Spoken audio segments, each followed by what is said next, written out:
Hello viewers, welcome to Magizhambu channel. வாழைத்தண்டில் எப்படி நார் எடுக்கணும்னு நிறைய பேருக்கு தெரியல. வாழைப்பூவில் கள்ளன் எடுக்கிறதும் வாழைத்தண்டில் நார் எடுக்கிறதும் எப்படின்னு தெரியல. அதுதான் செஞ்சு காட்ட சொல்லி கேட்டாங்க. அதுக்காக இப்போ நான் ஒரு வீடியோ எடுக்கலான் இருக்கேன். அதில் வாங்க வீடியோக்குள்ளே போகலாம், எப்படின்னு பார்த்துக்கலாம். ஓகே.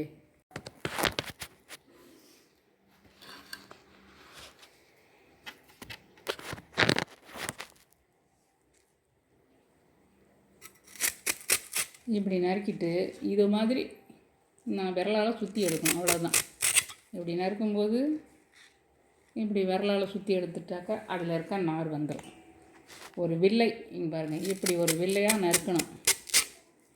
நறுக்கும்போது இந்த இடத்துல நார் வரும். இது இளந்தண்டு. இப்போ இதில் நாரே இல்லை. நார் இருக்கிற தண்டாக இருந்ததுன்னா நீங்கள் நார் விரலால் சுற்றி எடுக்கலாம். நிறையா வரும், சுத்த வரும். இதுதான் அரியிற மெத்தட். அரிஞ்சிட்டோம்னாக்கா இதோ லேசாக லைட்டாக இருக்குது இதில், அவ்வளோதான். இது இல்லை என்ன சொல்லணும், இருக்கிறதுல நிறையவே வரும். இப்படி இப்படி இழுக்கணும். இழுக்கும்போது இந்த இடத்துல நார் வரும். இப்படி வரல சுற்றி எடுக்கணும், அவ்வளோதான். ஓகேயா? திரும்ப பாருங்கள். லேசாக இதில் நார் இருக்குது, அவ்வளோதான். நிறையா இருக்கும் நார். இப்படி சுற்றினாக்கா ஒரு பந்து வந்துடும் அதுலேயே. அப்படி உள்ளது தான் நிறைய நார் உள்ளது. இப்படி சுற்றி எடுத்துகிட்டு விரலேருந்து இப்படி கழட்டி எடுத்து போட்டுடலாம். வளையமாக மோதிரம் போல் வரும், அவ்வளோதான்.